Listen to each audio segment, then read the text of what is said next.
This movie is about the fundamental structure of writing the mainline class of a Swing application. Swing is a collection of displayable components that you can hook together to create a graphical user interface. The main window of a Swing application has some special considerations. This example program displays an empty main window. It's a Swing mainline program, and you can tell that because it extends the JFrame class. Here, with these 3 lines of code, the size of the window is set to 200 pixels high by 300 pixels wide. The location of the upper left-hand corner of the window is set to 250 pixels from the left and 150 pixels from the top. All screen measurements in Java are made in pixels. The actual physical size is determined by the resolution setting of the monitor.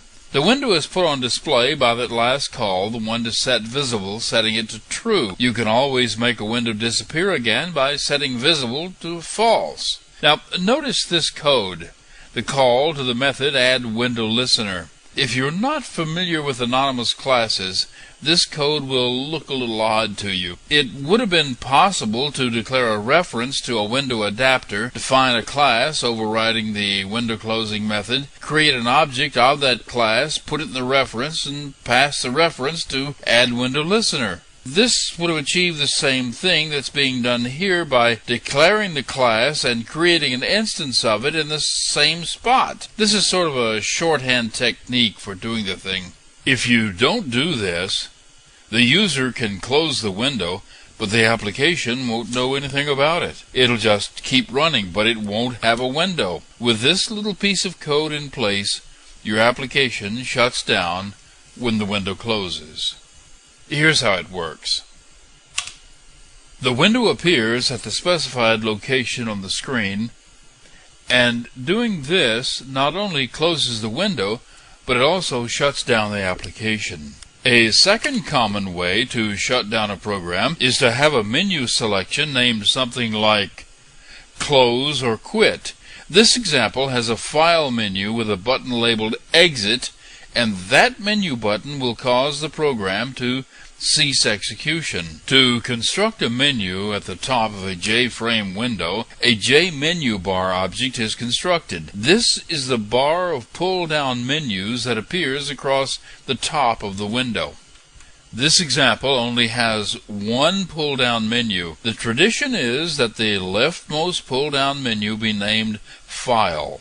With a call to add, this new pull-down menu is added as the first menu on the bar. A new JMenu item is constructed. It's labeled Exit.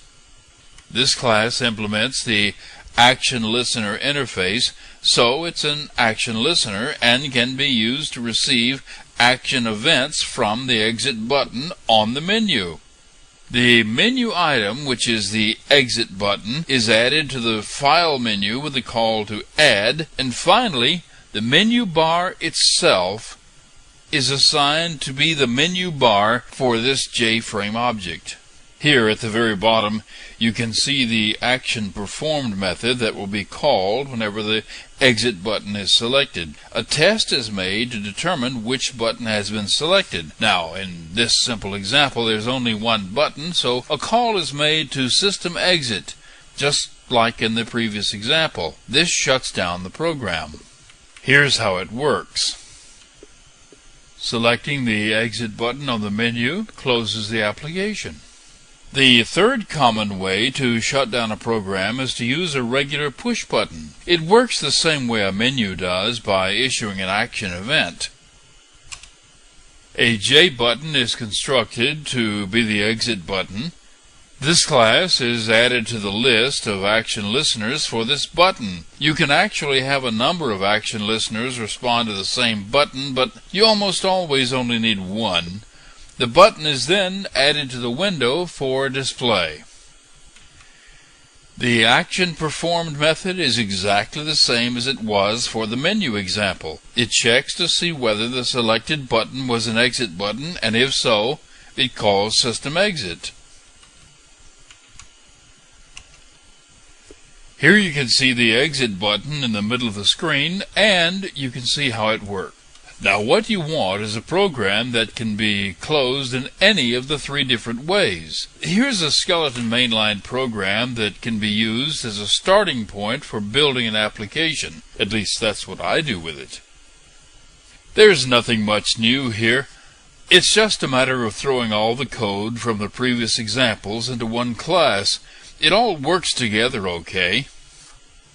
The code that defines the menu and the new window layout were separated into separate methods. That's because in a regular application, these two have a tendency to get quite large, and I like to have things organized so I can find them.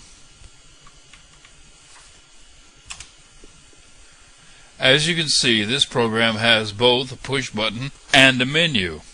Either of them can be used to close the window. Also, the upper right-hand corner can be used.